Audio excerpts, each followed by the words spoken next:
on his way. Devil is on his way. Devil is on his way, motherfucker. The devil gonna make you pay. Fall to your knees. Devil is on his way. Fall to your knees. Devil gonna make you pay. Fall to your knees. Devil is on his way. Motherfucker, he's on his... Mountain Murders is an Appalachian true crime podcast. Listener discretion is advised. The show contains graphic language and depictions of violence. It may not be suitable for all audiences. We say fuck a lot. Hey guys, welcome back to Mountain Murders. I'm Heather. And I'm Dylan. And today we have a very special guest, episode 91 of Mountain Murders. Oh my God, this is the first time. Let's introduce Megan. Hi, Meg. Hi. Welcome to the show. You have a brand new podcast. I do. I just started it recently. I actually, and I'm really sorry if you have to splice some of this out because of my dog. That's okay. Sorry. But yeah, I never thought about podcasting, to be quite honest with you. It literally fell into my lap. I was just at the store and I was looking in the electronics for a keyboard, not anything in particular, and then I needed a printer, and I found this USB microphone, and I was like, this is $25. Yeah, I have $25 to throw away. And tell us about your podcast. It's called Dreadfully Curious, which we love the name. Yeah, it's a really dope name. Thank you. I decided that I wanted to podcast, but I didn't want to do one thing specifically because I'm really fickle and I can't stay on one subject for very long without getting extremely bored. So I was like, I'm just going to tell a big range of creepy stories that like freak me out and that I like and I think people will like as well. And I just started from there. And in my first episode, I did a missing person case. But then my second episode, I talked about a vampire panic that was actually caused by tuberculosis. So it's like, it ranges, Wow. Those sound amazing. I love those stories. That sounds really interesting. To both episodes, and I thought it was great. I mean, of course, Meg's a solo podcaster. She's really engaging with her storytelling. I feel like I learned a lot. In episode 2, which was about the New England vampire panic, you discussed like some antiquated medical practices and different kinds of medicinal healing and types of things they would try back in the day. And there was a lot of stuff. Yeah. Mm-hmm. So there was some things I couldn't even put in there. Like I looked up things and I tried not to put in something I didn't understand. Like for instance, there was this one and it said to put toasted cheese on a cut. I don't know what the fuck toasted cheese is. Oh, wow. Like, is it like cheese that like you put over like the fire and then slap it on your cut? Like, what is it? And then I would lick it off because I love cheese. Yeah, it's true. I just can't imagine that like a gaping wound that's oozing blood and then you add melted cheese on top of that. What in the world is that going to do to help you? Well, and I imagine it was like old-timey homemade cheese, so it wasn't like the Kraft singles that are so easily meltable. Oh no, that shit's gonna have like curdled cheese bits in it. Yeah, it's gonna be wouldn't disgusting. That be a really tough like cheese to try to melt down? That's what I said. So I didn't include that because I was like, I don't fucking understand this. Well, I think that's the safest thing to do because you can't talk at length about something if you don't understand it. So I think that's a very good move. And your first episode was about the disappearance of Maura Murray. Mm-hmm. That's a really popular case. I did see that it was popular, and I was like, people might not want to hear this because they probably heard it before, but I just felt really compelled to talk about it because she's still missing. So it's like they just need answers, whether it's like bones that are found or a location, something. Her family needs closure. It's been a long time. Well, it is a popular case, but I feel like people are still very interested in it because it's such an unusual story. Did it take you a while to compile the research because there's so much information I'm sure you had to wade through because it's been 10 years or more? It's been like she disappeared in 2004, so it's been 16 years since she's been missing. But it took like 7 days of researching. And that's a long time for me because I can research in like 2 days. Oh my God, that's like a lifetime to me. That's a lot of research. So I'm sure that makes for a good story. Do you have any theories regarding her disappearance? After putting together the research, telling the story, do you have some ideas? Like, what do you think maybe happened? I do have ideas, and I will say I don't want to get sued. So these are theories and only theories that I have. But I don't know. So from the beginning, her dad was very suspicious to me. He was creepy and strange, and I don't know what their relationship was like, but I just didn't like it. I did not like the vibe of it. So I don't know for sure if her dad had something to do with it. I think maybe in a psychological way, her father had something to do with it. She was in a really, really bad place mentally, like a terrible place. She was super manic. She was like all over the place. I mean, she packed up her entire apartment. Like, who does that if you're not planning on doing something like huge, right? Well, yeah, some type of life-changing event for sure. So my familiarity with the case is, so she was a college student. She packed up and like just left town. They found her car and then they've never found her. You know, she's just been missing. And didn't she say she was going like to the mountains to like have a getaway kind of thing? Well, her family never knew that. No, she called and told her place of work that she was going out of town because a family member died. Oh, okay. Wow. Yeah, so she never told anybody she was planning on going on a vacation. And she just happened to call the place that her family had rented like a condominium from during the summertime. And they rejected it. They were like, no, we're not going to rent to you, because it seemed kind of fishy to them, especially because from what I can gather, she was just acting very strange, like a way that a normal person would be like, okay, what's wrong with you, lady? It's a really fascinating story. So if you want to check out Dreadfully Curious's first episode about Maura Murray, and then of course the second episode is about the New England vampire panic, and I thought that was really fascinating. But Megan, you're going to share with us a wonderful case today. I'm really interested in hearing the story. Yeah, and I heard you have a really interesting story to tell as well, so I'm really excited to do Yeah, and so Megan, you know, we live in Western North Carolina. We talk about, you know, our home place quite a bit. Megan's actually just over the mountain from us. Today, Yeah, I was born in Jackson County. So we're going to stick to local stories today. Oh, she's one of them local girls. So she has a story out of her home county, Jackson County, North Carolina, and we have a story out of Haywood County, North Carolina. And because it's a collaboration, we're going to keep our storytelling a little short because we are really excited to hear the case you're going to talk about. It's so fascinating. You're going to love it, Dylan. Oh, yeah. I'm in the dark on both stories for the most part, so I can't wait to take the ride with the listeners. Okay, well, let's get started. Leo Jack Clark was a resident of a rest home on Killian Street in Waynesville, North Carolina, and it was through a Haywood County Social Services program. On February 4th, 1975, Clark ate lunch at the normal time at the rest home, and then he left out for town with about $18 in his possession. He was only 56 years old, so he wasn't elderly. I mean, not what you would maybe think of as a senior citizen. Well, yeah, but in 75, that might be a little worse for the wear. Well, I was 56. going to mention that 56 back in 75, that may have been considered like what 70 is to us today. Yeah, it might have been like 1,000 now. You're silly. Leo Jack Clark, the Killian Street Rest Home where he was living, is actually very close to our local Waynesville Middle School. Yeah, it's right down the road. It's actually just an area that is not far from our neighborhood. It's probably a couple miles, mile or two away. Very close proximity to the middle school. And so he takes off walking. He has $18 in his pocket. And when he failed to return for the evening meal, which was normally served between 4 and 5, the operator of the rest home, a woman named Mary Caldwell, notified the police.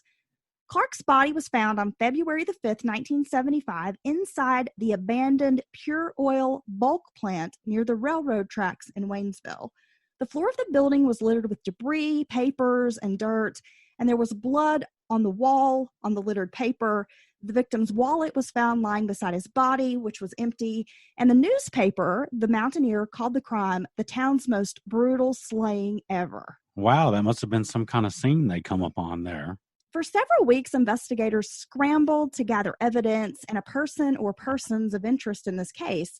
The medical examiner had a difficult time determining the cause of death because Clark had suffered so many injuries. He had 3 severe wounds to the face, he had brain damage, and multiple internal injuries.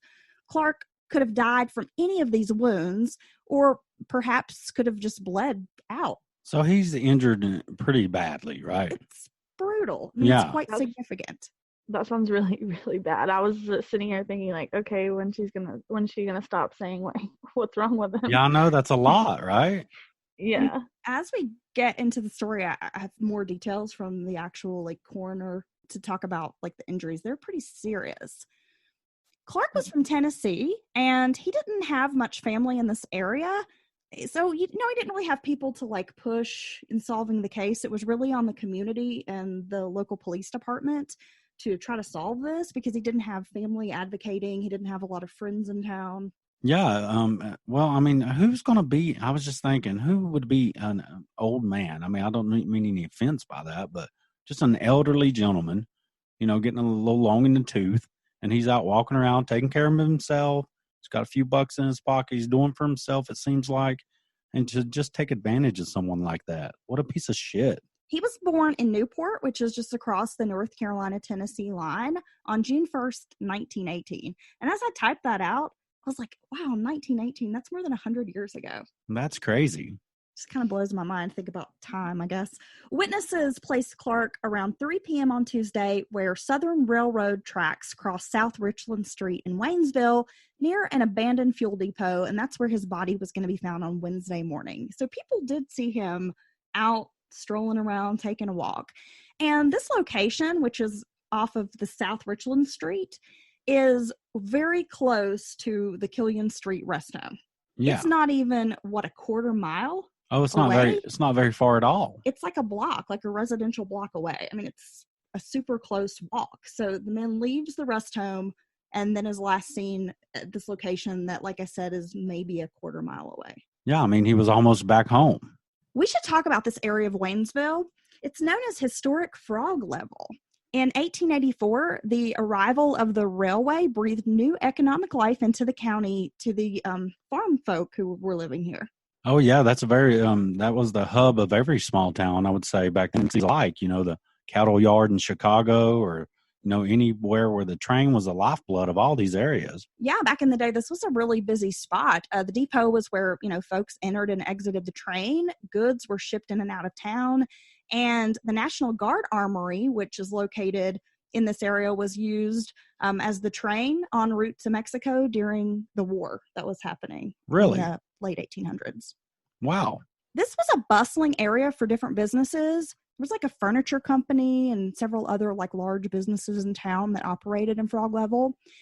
But when the train slowly fell out of fashion and more people were able to buy cars, Frog Level became a destination for transients and people that were referred to as winos, which, if you're not familiar with that term, I mean, that's essentially a hobo. Oh, my God. They've been down there for like 100 years. I mean, just as soon as it went south? Pretty much. There was transients. Well, I know that. Trains still coming through. In Haywood County, there's still some talk about Frog Level. There's been some gentrification. Yeah, a little bit. Some businesses have come through, but it's still kind of an area where there's a lot of transients. Homeless people. Oh, yeah. Well, congregate there. They come there now. It's almost like a badge of honor to just plop down right in the middle of this little bit of gentrification going on in our area. And just, I guess they like messing with people. Maybe it's centrally located. I mean, there's got to be some reason. We could go on an hour-long debate about why or where on a local level as far as this goes. But maybe it's just always had that element of kind of being centrally located here in town in the county. Possibly. I mean, it has been my entire life. And I hate to admit, but I just turned 40. So for 40 years that I have on and off resided in Haywood County, North Carolina, Frog Level has continued to be a spot for like transients. And when I was a kid, we called them winos, and they would like sleep under the bridge. They would hang out just in the, the main part of Frog Level with a brown paper bag drinking. And for the most part, they didn't really get into trouble or cause problems. There might be some drunk people kind of staggering around, and the worst crime was that they might possibly get into a fight with one another. Yeah. And Megan, what do you think? Do you think most small towns have this area that's, been a certain way for quite a while? like, are you saying like, is there an area where like Dirty Mike and the boys get together and like hang around like those burn barrels and just like Yes. Yeah, That's exactly exactly. Dirty Yeah. Mike and the boys. I like that.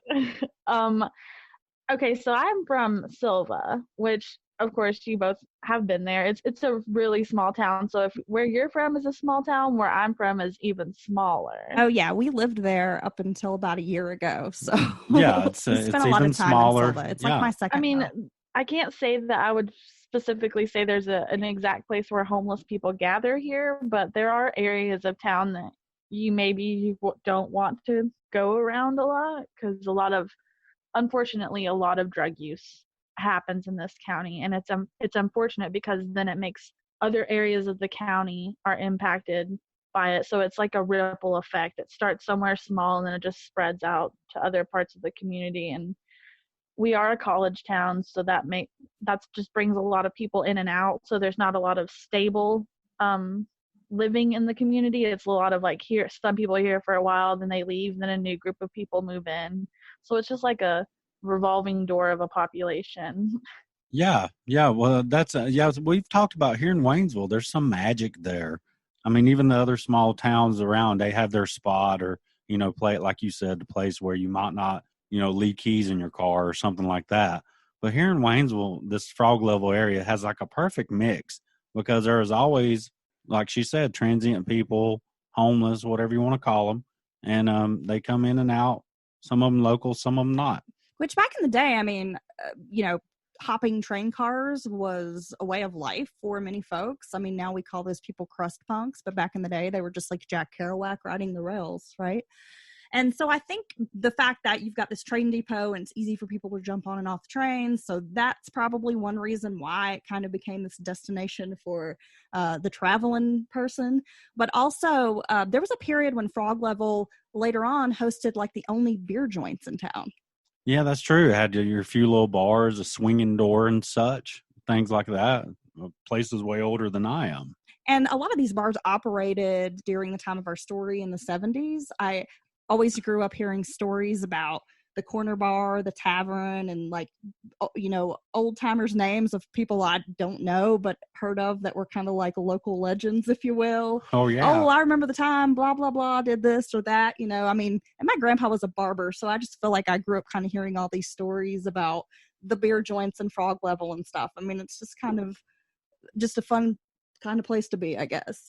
And at the time that Clark was killed, this area was considered, mostly a place where the winos, if you will, would congregate, because many of the old buildings at this point that were once used for the operation of the train, the depot, just some of those old kind of buildings were falling into, basically they were just becoming dilapidated. I mean, there wasn't the gentrification. That's amazing that that's happened for so many years there in that area. And in the weeks following the murder, donations rolled in to help find the killer or killers. People in Haywood County were really upset about this. Like I said, the newspaper called it one of the most brutal slayings in history of the county.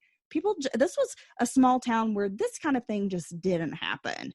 Governor James Holshower, I hope I'm not butchering his name, he offered a $2,500 reward in the case, coupled with money that was given by members of the community and the town, which totaled around $3,600 in reward money. And if we adjust that for inflation, that's like $17,000 today. So it was a substantial reward. Yeah, I think any time that something happens to a child or elderly in a community, it's just that much more shocking, that something this bad happened to this elderly gentleman. Curtis Boyd White Jr. was sitting in jail on February 27th. So this is about 22 days after the murder. He was in jail with 28-year-old Willard Warren Jr. when he heard a story. Warren told White about he and his brother Harold, who was a 26-year-old, that they had robbed and stabbed an old man named Clark, the one that you'd read about in the papers. So the guy's like, ooh, what? Scooby-Doo ears perk? Wyatt was incarcerated in jail on a breaking and entering charge. So it wasn't like he was really in jail on some huge crime, Yeah, so it's kind of a petty crime, I guess. Yeah, maybe. So when we get kind of into the story, I mean, you can see that he's probably likely not just fabricating the story to try to get out of trouble, because it's not like he's not in that much trouble in the first place. Right. Willard and Harold had seen their friend Reeves Webb and this old man, who turns out to be Clark, go into a little building with a bottle of wine. The Warren brothers followed the men inside, hoping that they could get a drink. The four drank all the wine, and then Clark said that he had some money and would give them some money to go buy some more wine. He gives Reeves $1. Webb then went to the A&P store, which we're talking about Reeves Webb. He goes to the A&P store, which I never knew we had an A&P in town. Well, now you know. To get the wine, and while he was gone, Willard and Harold decided to kill and rob the elderly man. Harold Warren hit the old man with a 2x4 piece of wood. Willard pulled out a knife, cutting Clark in the face, chest, and his throat. They then got $18 and about 36 cents when they took his wallet. Well, yeah, that's what? Probably like $100 nowadays, you reckon? Yeah, probably. I mean, yeah, say about certainly that. not worth doing what they did to this poor man, but the brothers hurried to get out of the building before Webb returned with the wine. And after killing Clark, Willard and Harold met Reeves coming back from the A&P store with the wine. The three men went over to a man named Tommy's house and drank, chilled, hung out. Willard also told White that he had skinned his right elbow against a wall while he was attacking this old man. So what pieces of shit? I mean, they couldn't even, they go drink the wine that the old man bought for them all. I mean, this man's sharing what he has with everybody. And then just how callous.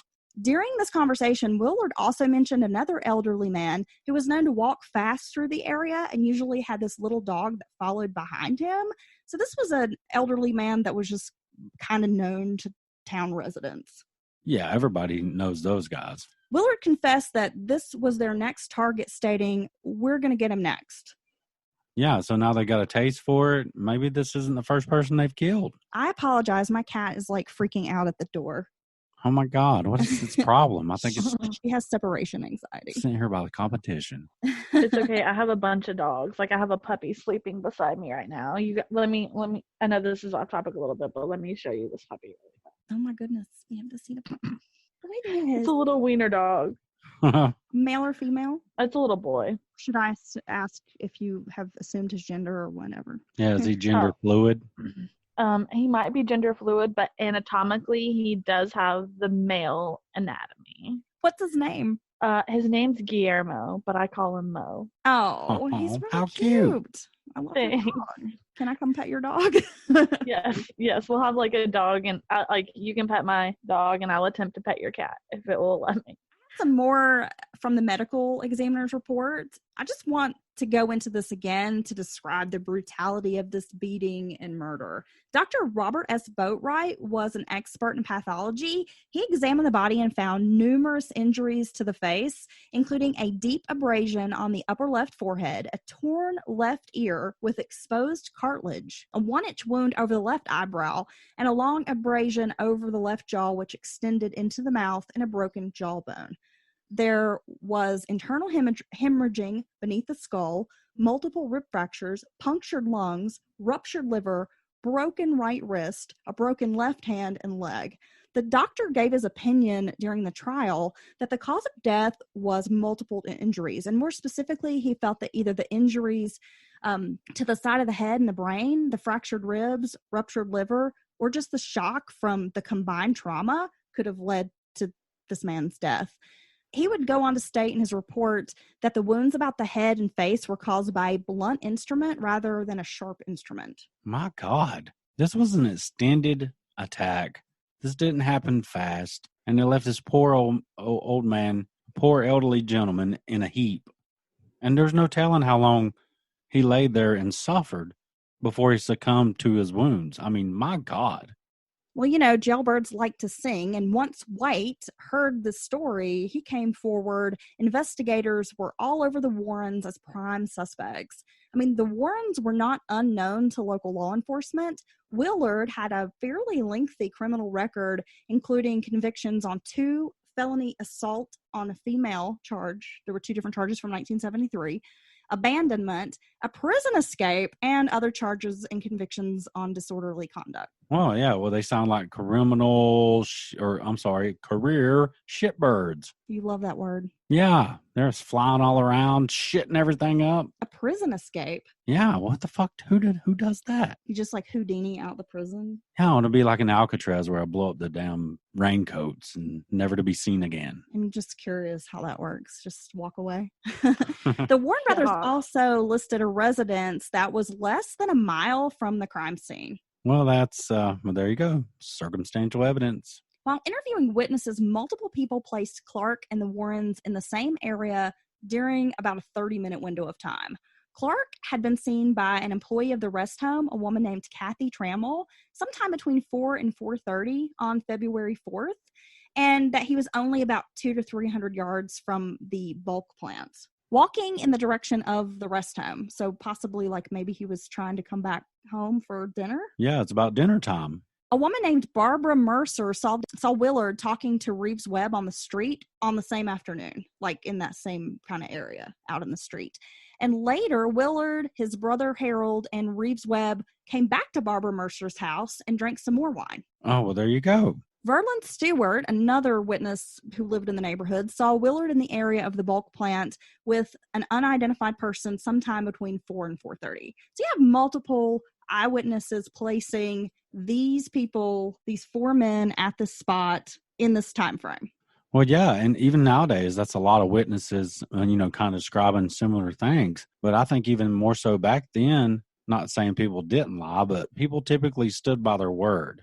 I mean, if someone said they saw something, most of the time they're telling the truth and you believe them. And this neighborhood, which is, I think, Smathers Street area, is fairly residential. You've got a lot of the little brick ranchers and such, and little row, like kind of mill row houses, sort of just like packed in there together. So it's the kind of neighborhood. It's not rural. You've got a lot of neighbors. These people all know each other, and they are familiar, I'm sure, with these folks who are walking back and forth. I mean, it's just a small neighborhood. It would be hard not to notice these folks walking around. It's true. Because we're not talking about it being like out in the middle of the country. Well, the Warrens were arrested and charged. Willard's trial commenced in July, and Reeves Webb testified that he met Willard, Harold, and Clark near the railroad tracks on the afternoon of February 4th. Reeves left to go get more wine from a nearby A&P store, and when he returned with the wine, he met Willard and Harold on the street near the Mercer house, where they joined Barbara and Tommy for some drinks. But Clark wasn't with them. The 3 went into the Mercer house, and they drank, they hung out, and so this guy, Reeves, who had ran this errand, had no idea, seemingly, that a crime had just taken place. Yeah, this extended attack on this man, as she went over the list of injuries and stuff, not something that happened fast or easy. And then these guys are cold enough to just go kick it, and drink some wine with some people. I mean, can you imagine sitting there, you're having some wine, everybody's like joking and coking, and then later you find out that just moments before these people walked into your home, they brutally beat an elderly man like a few yards away? That's freaking insane. Yeah. Werner Frank London is another local man who said that on February 5th, 1975, he was in a beer joint in Frog Level. And during this time, he recalled Willard coming into the bar and sitting beside him. Willard was drunk and said he had killed a man down somewhere around the railroad tracks. Yeah, well, they just can't keep their mouths shut. So this would have been the morning they discovered the body. He went missing on the 4th. February 5th, they find the body. So this would have been the same morning that police are out investigating and searching those buildings. Oh, my God. Another man named Ronald Shaddles testified that on February 25th, he was in the Haywood County Jail. He was there on several counts of forgery. And while he occupied a cell in common with Willard Warren and some others, which included the first person to come forward with the story, Curtis Wyatt, they were all kind of in this cell together. The subject of Jack Clark's death came up, and someone asked Willard if he had done it. And Willard admitted in Shaddles' presence that he and his brother Harold had been drinking in a shed together with Reeves Webb and Clark, that they sent Reeves out for more wine, and that after he left, the brothers decided to rob Clark. And during the course of the robbery, Harold beat Clark with that 2x4, and that Willard stabbed him twice, and that it sounded like air coming out of a car tire. Yeah, I'd say that was his punctured lungs. That they took $18.34 from the old man, and then they wiped their hands on papers in the shed. Oh my God. The trial only lasted about 2 weeks, from what I can gather from the newspaper articles of that time. Warren's defense stated that there was no evidence connecting him to the crime, like as far as physical evidence. There was nothing left behind as far as fingerprints or anything that could tie Warren to the murder. And there were also some discrepancies in the time frame given by witnesses. Again, it was like, maybe I saw him at 4, maybe I saw them at 4:30, which a 30-minute window is really not a big window of time. But I mean, I guess some discrepancy, it could kind of maybe mess up the investigation a little bit. I don't know. Yeah, quite possible. In July of 1975, Willard Warren Jr. was convicted of first-degree murder in the death of Leo Jack Clark. He was given a life sentence, and in North Carolina, death sentences are automatically appealed.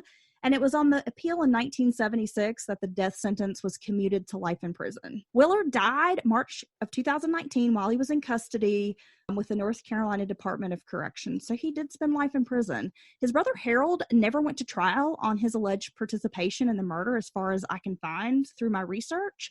These men sound like menaces to society. Yeah, definitely. That quite possibly wasn't the first time they'd, done that type of violence to someone. Well, it sounds like if given the chance, they likely would have killed again. I mean, they were already plotting who the next victim would be. Yeah, I mean, they made us easy money, found an easy victim, someone who they totally overpower. So, yeah, I think that definitely saved someone else's life. So what do you guys think? Enough evidence to convict Warren? Oh, yeah. I mean, I think so, especially with the testimony of the other gentleman that was there. What do you think, Megan? I definitely think so. And I think that they should never have gotten out of prison. They were definitely psychopaths. Who murders someone, especially that brutally, and then just goes and parties? Like, there's something wrong with you. There is something very wrong with you. And for $18? We're all adults here. I mean, that just seems like such a low amount of money that you're willing to beat this man to death, stab him, murder him, and you're only going to take away $18? Yeah. So you got $9 between the two of you? Yeah, they could have just, you're talking about two able-bodied men. They could have went and busted their ass for a couple of days working and had $18, but, between them, or that week. So, I mean, that just adds to the senselessness when it's for just no murder's okay, but just these senseless murders over nothing, essentially, are the ones that really blow my mind. I was just thinking about the mugging itself, and it's like, to go to that extreme to take out this elderly man. But then I kind of started thinking about, the Warrens were known in this area. Yeah, I think they might be known to this day. They were known for being, drinkers and kind of hanging out in these frog level bars. And so people who were in that area knew of them. I guess it would have been easy for Clark to identify the people who'd attacked him. Well, yeah, it's obvious the murdering him was the only way in their minds to keep him quiet. But it's just an ill-conceived plan in the first place. Really it is. In one of the case files, Warren had said that, I guess in the beginning, they were just planning to beat the old man, and that the only reason that he decided that they had to kill him was because the guy was kind of bucking up. Oh, wow. So I guess they thought, like, oh, he's old, we'll attack him. Yeah. We'll get his money. But I guess when the elderly man started fighting them back, that's when he decided he had to take him out. Oh my God. That 2x4 and all that really explains the kind of damage they did to that man. Right. Those were some serious injuries. And I don't know. The fact that they already seem to have another victim in mind just shows me, we could have had some serial killers on our hands here who were preying on the most vulnerable population. Yeah, I think it's elderly man. To me, that's quite just possible. That's like cowardly scumbag shit to it's the lowest. prey on an elderly person that you can easily overpower. It's the lowest of the low. Take advantage of that man. Yeah. Well, that has been the murder of Leo Jack Clark. And Megan, you have got a local case for us, and I'm so interested in hearing what you found out. I'm so excited to share it with you guys. A lot of the information that I'm going to share with you, I took directly from the court documents.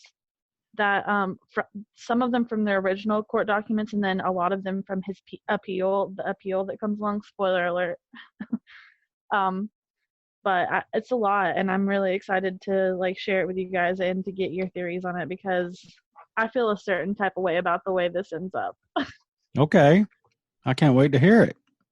All right, so I guess we can get started with it if you want. Let's do it. All right, so the area is Jackson County again, like we were talking about, but the person I want to talk about is June Love Barker, and she was a teacher here at Sylva Webster High School, but it's not that anymore. It's called Smoky Mountain. It kind of like a bunch of different schools came together and made one high school, so it's no longer that. But she was a teacher there. She was in her first full year, and she was dating this other teacher who was a science teacher, and his name was James Everett Barnwell, but we'll just call them James and June because I'm not about to say their full names every time. So he was in his second year teaching, and he was also a football coach, and they had met in 1971, and I couldn't find exactly how long they dated for, but from what I gathered, it was kind of a whirlwind romance. Like they started dating and then kind of fell like smitten with each other and then decided they're going to get married, because this is in the 70s and they're in their early 20s. So it's coming freshly off of like the summer of love kind of thing. So that's kind of what I pictured when I was reading about this, if that makes They're any both sense. teachers, so they have that common interest. And if they're teaching at the same school, they're seeing each other every day. And I think a lot of times when you maybe don't have, you have like a limited proximity to multiple partners, it's kind of easy to get that like crush on a colleague, or maybe start dating a colleague because you see this person so often. Exactly, because like you're in a small town in the 70s, you're not going to have like Tinder or OkCupid to meet people from other areas. Like you got a very shallow pool of people you can have to choose from, and I think that's kind of the case here actually. Oh yeah, I think that's why people married their cousins back in the day. Not even being funny, because they, they lived in a holler, miles and miles away from anywhere else, and that was the only person they saw. So you was lucky if it's your third cousin. Oh my God. It's an unfortunate reality. You're not. It's the truth. It happened everywhere. It did. It really did. And people that say that it just happened in the South are obviously stupid. And like, go do some research, whatever area you're from. Families. Yeah, it happened in Europe. It was happening in European villages and kingdoms. It's been happening for the same reason, the very reason, was it proximity. Kaiser Wilhelm that took Germany into World War I believe he had a lot of lines of incest in his family, and he had a lot of physical disabilities and such from that. Yeah. And then it's like a royal thing. Like you want to keep your bloodline pure. Yeah. Mm-hmm. Well, anyway, so they're dating and they decide rather quickly that they want to get married, but they can't do it until they get paid. And I've seen that show a couple times, but I can't force myself to watch TLC. I'm not even gonna lie to you guys. It makes me want to vomit a little bit. Yeah, it's pretty rough. They're gonna get married, but they gotta wait till payday. They have to wait till they get paid. So on the evening of September the 13th, they decide that they're going to meet at the high school because there's some gym equipment there that she's going to repair with her class, because she's a home economics teacher. And he's going to go there with her because he's a football coach, so he knows where the equipment is, and they're going to meet up and they're going to see what is going to be repaired. And so she leaves her house about 8 p.m. She lives with her mom and dad at this point. She's just dresses casually. She leaves to go meet him. She's gone for roughly 2 hours, and then her parents get a phone call from James. And it's around 10 p.m. by now, and he's like, hey, I haven't seen June. Have you seen her? And they're like, excuse me? What do you mean have we seen her? She's with you. And they start to freak out because from what I gathered, she's not that type of girl. She just graduated from WCU. She was really close with her family. She seemed like she was really interested in teaching, and she just seemed very wholesome from what I was reading, because she went to church, and it just seemed like she was so sweet. So it's just way out of character for her to disappear, people not know where she is, what she's doing. Definitely. So they start to freak out a little bit. After this phone call, within like 30 minutes, him and his dad show up at her parents' house. And he gets there, and what I found was weird is that he's adamant. He's like, are you sure that she didn't go to a church meeting? Like, she probably went to a church meeting. We need to go check at the church. Her family they said they told him she was not going to church. She was not dressed to go to church. She was coming to meet you. You are losing it. You're absolutely crazy. But he insists that he has to go check at the Tuckasegee Baptist Church, which is just probably 3 to 5 miles from where her parents live, not very far up the road. So he takes his dad. They leave because he's going to go check for her. He's gone probably, I would say, around an hour. He's gone from their house. And then they come back and he's like, oh my God, I found her car. It was on the side of the road and it's locked. So automatically her parents are like, this is weird. What the fuck's happening? Like, and why are you the one that found her vehicle? And why are you so insistent that she went to the church? Yeah, really. Exactly. So we know that she's coming to meet you, but you are adamant she went there. This doesn't sound right. So he explains to them that the reason he found her car is because he went to the church, but while he's at the church looking for her, he gets thirsty. So he tells his dad, let's drive up the road to this spring where I can get a drink of water.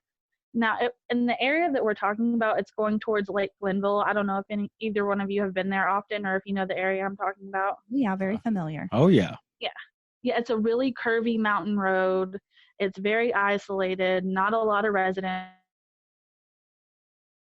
And a lot of them are seasonal residents at best. Like they come up in the summertime.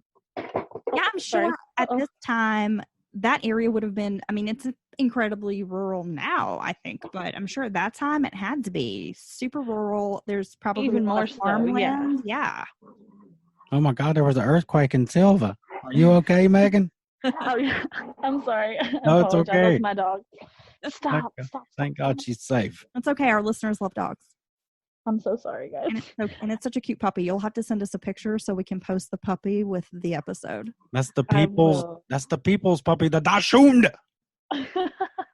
Oh. So anyway, they're looking for her car. They find it after I'm getting myself tongue-tied because I'm so confused about this. Why are you insistent to go look for her and then you just get randomly thirsty in the middle of searching for your girlfriend? So you're scared to death for her, but wait, I have to get some water. Take me to the spring. Yeah, that doesn't make sense. Yeah, it doesn't make sense. So they go up the road, he says, to go to the spring, and lo and behold, there's her car sitting on the side of the road. And this is very strange. She wouldn't be the type that just leaves her car there. It's locked. They don't know where the keys are. That's even more strange. If she locked the car, obviously that means she's planning on coming back for it, in my mind. Yeah, to this day, the people who stumble upon a scene or call 911 or find these key pieces of evidence like a car, the person's car, the last place they've been, they're looked at in a suspicious nature to this day for a reason. Exactly. So at this point, they're freaked out. They let the authorities know, and him and his father stay with her parents all the way through the night until 5:30 on September the 14th. And there's accounts saying that during the time that he's there, he's freaking out. He's incoherent at some points. He has to take several aspirin, and he vomits at least one time while he's there. Oh my God. So, yeah, so he's all to pieces. And then he keeps saying he wonders what a brown Chevelle was doing at the high school at the same time that he had been there. He just keeps randomly dropping hints that he sees this car, and he wants to know what it had been doing there, all while he's at her parents' house. I put myself in the position of if I'm somebody worried about my significant other, and the way he's acting, the things he's saying is nothing how I would be acting. I would be like, we have to find her. Like, let's get out there. Let's go look for her. Not, oh, we have to find what that car was doing there. It just didn't make sense to me. No, he's trying to create a narrative or dropping all these little Easter eggs for the family to, grasp on. And it's total BS. Serious manipulation. Yeah, it's just diverting all kind of any speculation that he could be involved away from himself, as far as I was concerned. Anyway, so 7:50 a.m. September the 14th, officers in the area find an envelope that has red stains on it on a trail near where a spring was located, close to where her vehicle was parked. And later they find out that this envelope has blood on it, and it's unfortunately is her blood. inside of the envelope is a letter addressed to James, and it's from a woman that he met while he was at a science conference in Boston. And they had probably corresponded like 5 or 6 times during the course of the summer, because they met in July and they were there for 5 weeks. And from what I could gather, he also corresponded with a couple of other people that he met at this institute during the summer camp. But I don't think that he had actually talked to someone as often as he had this lady that was in this letter. And I think that when June found it, because it came out later that June had saw the letter, and I think that there was something in this letter that was probably maybe risque. Is the best thing I could put with it, maybe. Yeah, So, that makes sense. Yeah, that would make sense. Or that there was just some sort of declaration of some kind of love a bombshell or emotion or hey, nice fuck we had when we were in Boston or whatever, right? Yeah. Something that I don't think he probably was comfortable with sharing. So they find this letter, and he screams at the sheriff, "Where did you find that? That's mine." And he has to explain, of course, what it was. And he tells the story that she comes into his office on the morning of the 13th and finds him reading the letter. And he's like, "Okay, look, I want you to take this letter home with you and read it, and we'll talk about it tonight when I see you." And I guess it was kind of him saying, like, okay, I admit that she had it, but we were going to talk about it. And I don't think that was the case at all. if I don't know, what do you guys think? Do you think that that was how it would have gone down? I personally don't think so. I think that he had it on him and dropped it. No, I think most people, when you're caught, your natural reaction isn't to be really calm and collected and, okay, we're going to talk this out. Most people are going to be, one, pissed off that perhaps you stumbled upon something that was private information, and then 2, you're caught. Yeah. And I feel like most people, when you're caught, instead of just accepting responsibility, you kind of try to like deflect or like, how dare you? It's your fault. Yeah, I don't think he intended for the letter to be mixed in all these other, clues and details he's miraculously observing. Plus, I have a hard time imagining that June, who has fallen in love with this man, and they're even talking about getting married as quick as payday, is going to just be like, okay, I'll take it home and finish it, and sure, we'll catch up later. I mean, she's got to be furious, right? I mean, that's just a natural reaction to betrayal, is to be very upset. Yep. I would think so. And the interesting thing about this case is I don't have firsthand experience, obviously, because I wasn't born in 1971, but her sister was my civics teacher in high school. So she actually was able to recant some of this tale to us when we had her in class. And from what her sister said, she was a spunky lady. She was really sweet, but she wasn't going to take crap off of people from what she said. Okay. Well, that makes even more sense. Yeah. She's not going to be a little diminutive, meek, being told what to do. She's going to want answers. Yeah, and she's God-fearing as well. So I think she grew up in a home that you were faithful to who your partner was, and I just don't think it set well with her. So they find this letter later on the 14th. Near where her car was found, they find red substances on the ground, and a trail leads across the ground about 13 feet, and then it drops down an embankment. And at the bottom of the embankment, they unfortunately do find her body. And this happens on the 13th, and by the 14th midday, they've already found her body. So wasn't very well hidden, if you ask me. After that, on September the 22nd, FBI agent comes into town, and he starts doing a little bit more digging, and he asks James to examine his car. And as he inspects it further, he finds blood. And I think what they did was they took test samples. And then on the 27th, the sheriff gets a signed confession from James saying that he had murdered her. Oh my God. Well, damn. So it was like he went from trying to find her to I killed her within less than 2 weeks later. Well, yeah, I mean, I don't think he was getting any traction with the story he's trying to lay out and all this, the way, he's trying to push, redirect, maybe suspicion. And and maybe one saving grace, he started regretting what he had done to a degree. I feel like maybe that was the case. He just felt like it was the right thing to do.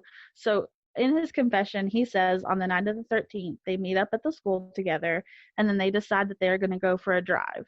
And she lives going towards Cullowhee, which is past the school. So he decided that he would drive in front of her and she would drive behind him, and she would just park her car close to home so that she didn't have to come all the way back into town to retrieve her vehicle late at night. Because this is the 70s, but it's also already past 10 o'clock at night, and she wants to be safe, is what I was thinking. Oh, yeah.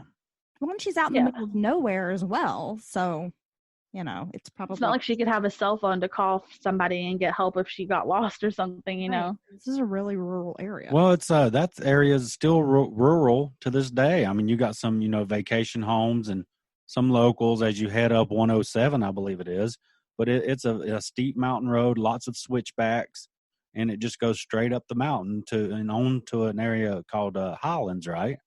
Mm-hmm. Yeah, and exactly. Cashiers, and so even to this day, these it's not a densely populated area. So and even today, with street lights and whatever, it's still not a it's not well lit road. So not driving that road in the evening, and especially past 10 when it's dark, I mean, it could be dangerous. Yeah, and I think we take for granted nowadays a lot of the cars were harder to drive back then. A lot didn't have power steering. There's no anti-lock, all that blah blah blah, all the buttons and all the things we take for granted nowadays. So yeah, it can be really tricky. Exactly. But he says they decide to go on this drive. She parks her car off the side of the road close to something called the Thorpe Powerhouse, which, if you're familiar with that area, from the outside, it looks kind of like a giant abandoned castle. Yeah. Because it's brick and it has all these columns, and it's kind of very Frankenstein-y when you drive by it. It's pretty cool. It gives me like old church feel with like the big windows and everything. Like a cathedral kind of feel? Yeah, almost like the cathedral or something. Okay. It makes me want to have a seance there, but I'm too chicken. Oh my God, let's go do it. We could do it. Can we do that? We can do an on-location episode of Dreadfully Curious. No, yes. Oh my God. But her body this happened to her so close to there, so I'd be terrified. I would be so terrified. Yeah. Anyway, so close to this powerhouse, they find her car, and then not far up from that, that's where her body was located. So she leaves her car there, she locks it, she gets in with him, and they start to joke around about how bad he is at distance, because at this point when she pulled over, it was far past where it was convenient for her to get back home. They had just gone really far out there for her, and she was laughing with him. He was really bad at judging how to get there. Oh, so he's kind of maybe drawing her out there.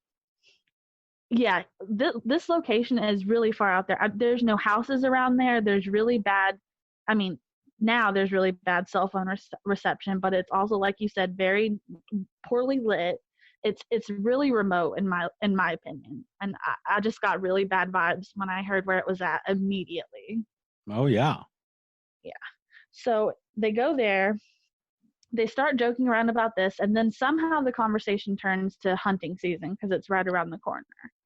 And they're in a joking mood, he says. So he tells her, I bet you that I could, by just listening to it and hearing you throw the can, I could shoot a can in the air at night without looking. And she's like, you're full of shit. No, you can't. Obviously, no one can do that. Well, he says, yes, I can. So they pull over to the side of the road, and he gets out, goes to his trunk and gets out a shotgun, a double-barreled shotgun, and brings it back to the driver's side. And apparently from the court documents, she's standing like in the driver's side. So if you open up the door and you're like standing between the car and the door there, it's like a little triangle. She's standing right there in that area. From his accounts, he says that he opened up the gun, put 2 bullets in, and turned around to tell her to throw a can in the air, but he never got that out, that the gun goes off. And he shoots her. And when the coroner found her body and examined it, she had been shot directly under the armpit, and it went through her rib cage, through her lungs, through her heart, and stopped in her other lung. And she'd only been shot the one time. Yeah, that seems like I don't know, I guess you could have her side presented to him maybe, but that seems like a strange angle for what he's saying happened. To me, when I was thinking about it, I tried to imagine how she'd have to be positioned. So would she be looking at him? Would she be looking away from him?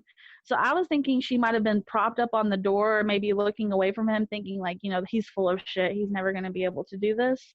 And Yeah. maybe that's how it went in on that side. I'm not really sure though. Yeah, that's what I'm thinking. And also, if she's positioned like that and she's trying to throw like Maybe a can she's up in digging the for a air, can, Yeah, I then mean, she would. Yeah. I mean, I guess the angle is not so suspicious to me, but just the fact that it's such a almost like calculated kill shot. yeah, I mean, for definitely. it to be an accident, it's really well placed accident. Because that location is just like, Well, I mean, that's where it's you hit hitting big. all of the big vital Yeah, organs. that's where you hit. I guess I'm no hunter, but I think that's where you might aim to hit big game right behind their front leg, and like she said, get the heart, lungs, something. So yeah, it's definitely. She was not going to survive that shot. At that, no, there's no way. Absolutely not. So he says once that goes off, he doesn't see her. She doesn't say anything. She just falls onto him. He said the next thing he knew, they're both on the ground, slightly over the embankment, and he's freaking out.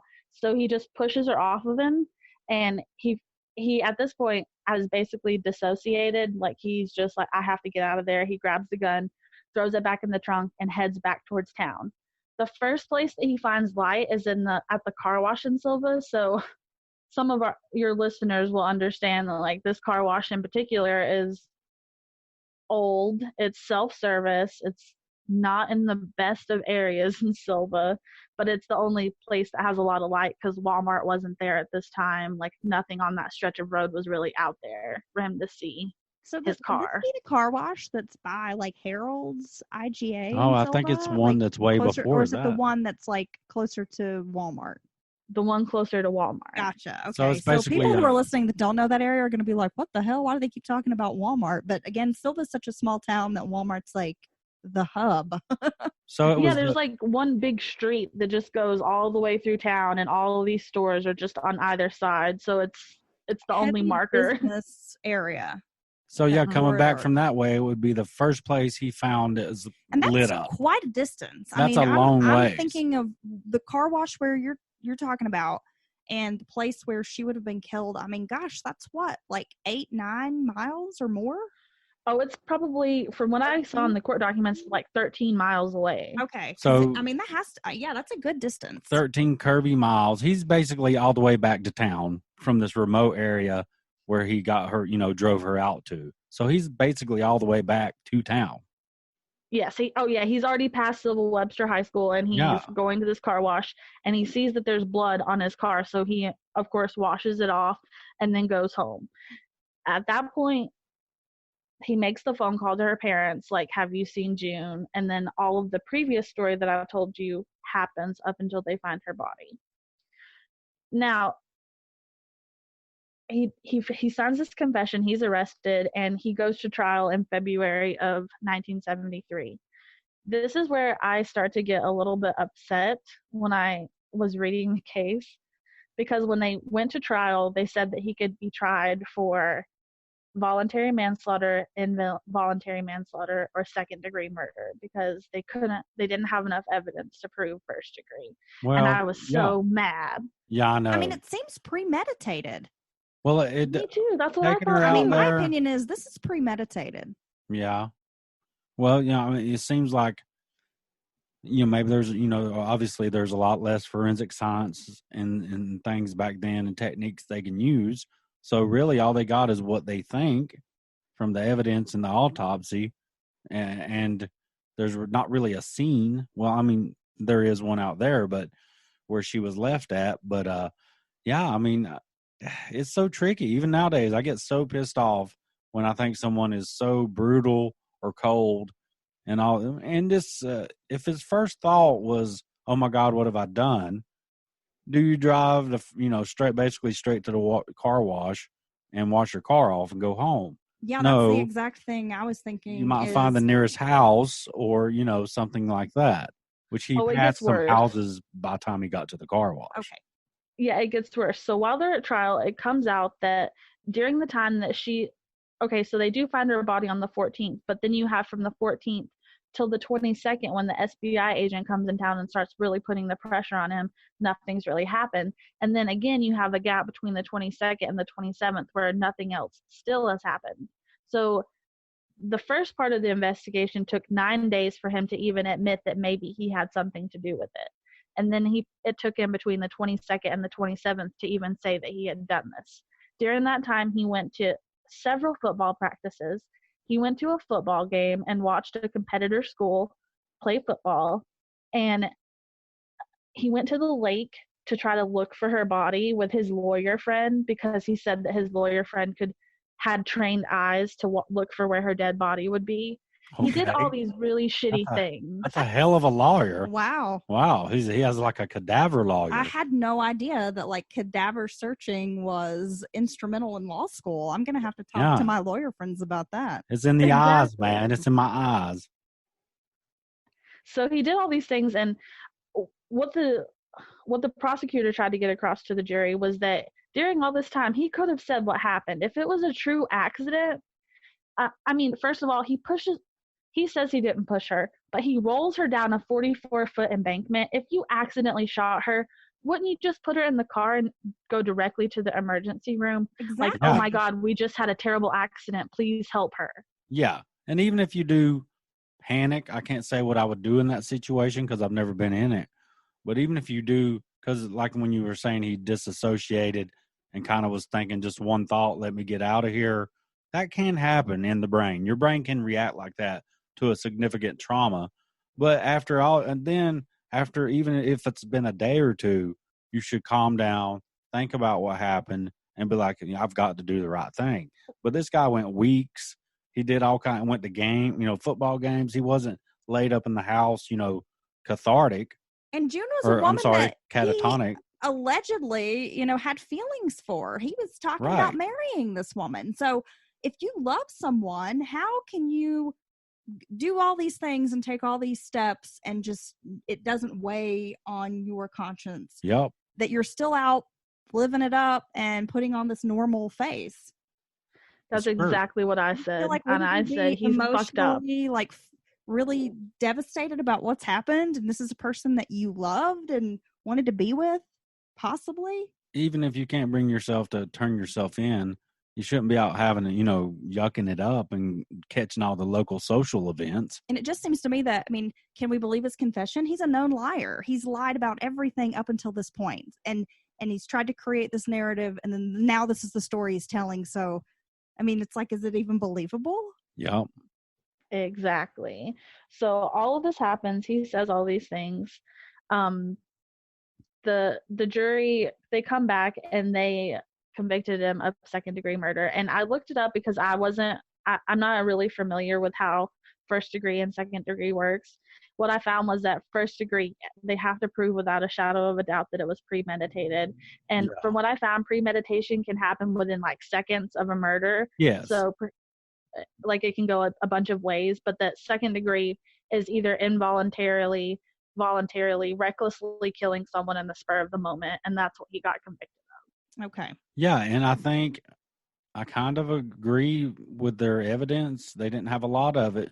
They really just had his confession and him saying what happened. So, it seems like it would be tough to get. Like if I'm fighting Heather, which she would beat me up, and I leave the room and come back and get a gun, or leave the room, go get a gun, come back into the room and, confront her again and then shoot her saying, self-defense, I was worried about my safety. That's not going to fly. If you have time to go, leave a room and come back to it, that type of thing. So, yeah, but if first degree murder had been on the table, the jury may have went for it. You just never know. I think that they probably felt like it was just safer to go with second degree because they knew that he would definitely get convicted of that. They could at least, without a doubt, prove that. That makes sense. I think that's what they went with. Unfortunately, I think that he got entangled, the whole Jada Pinkett Smith. I don't know if you guys follow that, but her entanglements. But oh, yeah. I think he had an entanglement with maybe this Maureen lady. He met June. Things kind of progressed faster than he might have expected. He's a young man. He's 24. Maybe he jumped into something too soon that he wasn't ready for, decided he needed to take care of the problem because he's living in a small town. His reputation would be ruined. She seemed like a really good person. Maybe he just got in over his head and made a really rash decision in the heat of the moment and murdered her. I really think that might be the case, but of course I wasn't there. I don't know for sure, but that's my theory. Well, I think that's a pretty solid theory. You definitely know the story better than we do with all your research. But yeah, I think that's a solid theory. What do you think, Heather? Yeah, I think so. I mean, what I'm, I guess, leaning towards I don't is see any other motivation. She found out, she was upset. They possibly go on this drive. Maybe they exchange some heated words. She's probably given him down the road about what he's done. And then maybe they are kind of joking around a little bit about this, oh, I can shoot this can. But there's still those feelings. And so, it's possible. Maybe he just decides that, this is too much to have to deal with. I'm just going to take her out. Yeah, there might not even been some intent to shoot a can and all that. That right. could just be total. That could just be he could have just pulled over, ordered her out of the vehicle, unloaded on her as soon as she, stood up out of the car. Yeah. So, I mean, she'd be in that same position that, where she took the gunshot. So, who's to know? But or perhaps they were kind of standing there in a heated argument. She's kind of leaning on the door, giving him down the road, and he decides to just shoot her. Yeah, I mean, who knows? But I think he definitely caused her death. Yeah, I mean, her blood trail, it went 13 feet to an embankment, so he had to have drug her a distance. She doesn't just fall on you and you guys end up over the embankment, because he said that's just the next thing he knew, they were over the embankment. Oh wow, I didn't realize it was that far from the car. I was kind of having been from the mountains, I could imagine some areas where you pull all over, you're only a few feet from the edge anyway. But yeah, that totally sounds like BS for someone to fall against you and you stumble 10 plus feet. So with the second degree charge, what is his sentence? His sentence was no less than 14 years, but no more than 20 years. I couldn't find the exact number of years that he served or really what happened to him after this. Just that he did go to prison. He did file for an appeal, but I think he just served his term and got out. I really didn't find a whole lot of what happened to him afterwards. And her family is still in this area. Her mother did pass in 2012 when she was 91. Wow. So she had a very long life. And I just was really sad for her mom, thinking she had to live all those years knowing all of this, all these terrible things that had happened to her daughter. It made me feel really sad. Oh yeah. Yeah, definitely. So you don't know much about what's happened beyond his prison years? I don't know really what has happened to him. He kind of just disappeared. I tried to locate where he would have gone or anything, and I just couldn't really find anything about him. I know that at one point because you and I, we had discussed the story like last year, and I was like, oh, that's an interesting case, and kind of looked up some stuff about it, and he did end up marrying the woman from the school retreat in Boston. Really? Oh my gosh, you did find that? Yep. Oh my God. And he lives, from what I gathered, down like an eastern part of the state. Well, I was going to say, like somewhere in or around like kind of the triangle, the eastern part of North Carolina. See, you educated me on something of that case I didn't know about. That just drives the nail in the coffin for my theory. I really feel like that's exactly what happened. Yeah, that's what I think. I mean, and then I'm looking at it from this third party perspective of this other woman who is in Boston, meets him. They have the summer fling. They're still, continuing this sort of pen pal relationship. He's accused and then found guilty of murdering this woman he's supposed to be with. What is she thinking? Wow. What is she thinking about being with this man? This situation was because of something she did. Not that she's playing a role in it, but she was involved. He kills this woman, and then you're going to turn around and marry him? Well, yeah, and she testified at his case, at his trial. Her and a bunch of other people testified that he was a great person and that they had only had friendly correspondences with him. So in my eyes, fuck all of you. You all are liars, and that poor woman died totally unnecessarily. Just wow. don't be with her. So she was a Like, character witness at his trial. That's interesting. yeah. And then went on to marry him, even though he was convicted of second-degree murder of this poor woman. So that could open up a whole other can of worms as a thought. You know, who knows if she knew more about what was going to happen or not, you know? You just never know. Totally being speculative, but who knows? That was such an interesting story, Megan. Oh, my God. I Yeah, knew a and- little bit about it, and I looked up some things, but I didn't know all the details. Yeah, it was infamous here. Like, when his trial came around, they actually had to go all the way to Cherokee County to get the jury because it was so talked about here in Jackson County. Like, they couldn't stay unbiased. They had to Wow. go outside of the county for And the that's some trial. counties over, isn't And it? what a scandal at the high school. Yeah, it's honestly it's the first of many scandals. None of them have been that bad, but there's been a lot of scandals out of that high school. Ooh, it's scandalous. Well, I just know Scandalous. during that time, what would have been the Smoky Mountain High School? It was the Civil Webster High School. I mean, they were Mhm. known even throughout the state as being like this really small school, but having this spectacular football team. Yeah. Mm. And their coach, Babe Howell, was like this. Yeah. He's like a local legend, was supposedly this amazing football coach that led Sylva Webster to like many victories. He went on to coach, I guess, at Smoky Mountain High School, and he's actually Mhm. buried beneath the football field. Yeah. You Yeah. said Smoky that. Mountain High School. Is that true? Yes, he really is. That's what Wow. I've heard. So I was That's- thinking about that, and I'm like, so I wonder if this fellow was like an assistant or worked with Babe Howell, or if that was like before or after. I mean, He might have. Apparently, he was pretty good at his job. You know, like people in the school liked him. He seemed pretty like a pretty good guy. And what's really strange, my uncle, who him and his twin brother went to Sylva Webster at this time, they actually had her. They had her and him as teachers before. wow. From his mouth, he told me himself that him and his brothers and all their friends talked about it after they found out what he had done. He continued to come to school afterwards as well. So if they had found out that he had done that, they said he would not have been alive. Wow. All of them Wow. hated him. Yeah, I bet. So I'd say the whole town had a feeling, you know, against that. I mean, a poor young lady killed, good senselessly girl. killed. I mean, that's just the type of things. And like in Heather's story, when you attack elderly, the young, or you know, back then more so women, you know, they're viewed Well, as. just people who are vulnerable. Vulnerable because she's people, emotionally vulnerable. She's in love with him. Yeah, I know. What a piece Exactly. of shit. And her family was from the area, so her family was known. They Deep it roots in it was community. really sad. Yeah. Oh my gosh.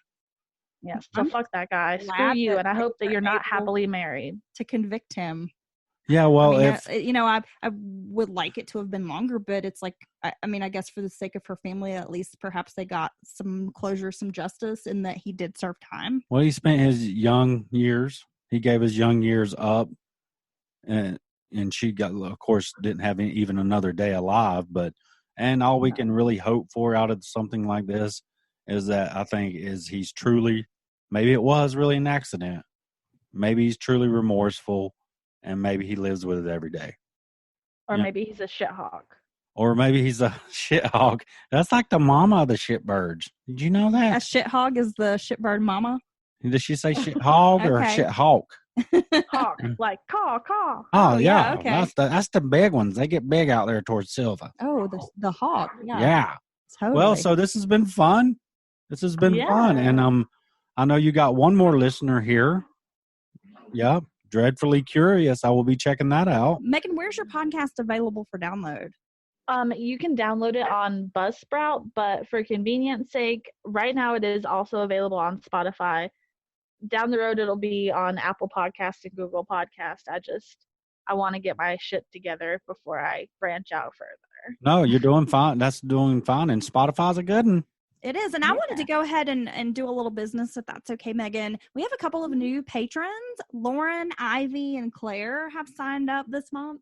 Oh, my God. Claire's like a megasaur. Thanks Patron. for supporting the podcast. We also hosted our first ever like Patreon exclusive Discord chat this week. Oh, my God. That was so much fun. We had so much fun. It was like hanging out with friends. Yeah, I was just like, how long is this supposed to last? It was like an hour and a half going on 2 hours in. And then, a duty did call for people, kids and dinner and such. But it was just a blast. Yeah, it was really fun. We talked true crime, TV. We were just goofing off. Like, it was a really good time. So if you sign up on patreon.com to support Mountain Murders, you're going to get access for that Discord chat. And we also toyed around a little bit with our levels of support. And we offered a brand new level, our highest level. So we have some really nice benefits that go along with that, including some merch. Yeah, if you check it out. Join our $1,000 level, I'll beat somebody up for you. Oh, God. Sorry. Yeah, that's right. I'm for muscle for hire. We also have a virtual live show, our very first virtual live show coming up Sunday, July 26th at 7 p.m. You can buy tickets online. We have links on Instagram and Facebook where you can purchase a ticket, but it's only $6.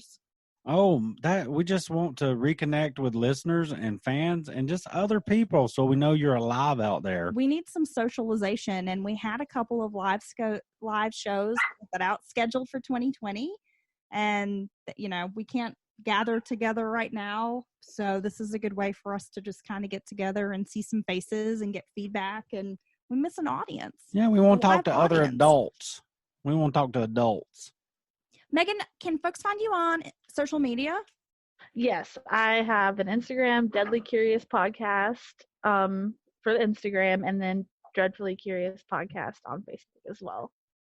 And also, if anybody wanted to read about this case, it's online. Like, you can go and read the court documents.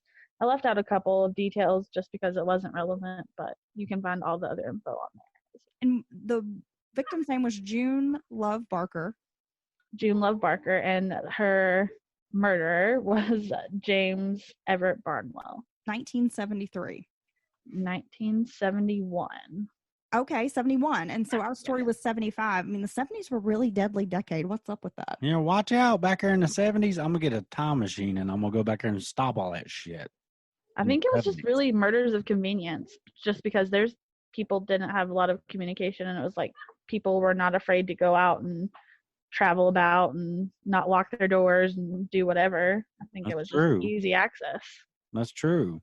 Yeah, definitely. All right. Well, this has been a blast. Thank you guys so much for having me. Thank you. You come back now. Thanks for joining. And folks, check out Megan's podcast, Dreadfully Curious. It is available, she said, buzzsprout.com and also on Spotify. Yeah. Okay. Until next time, guys. Thanks so much for tuning in.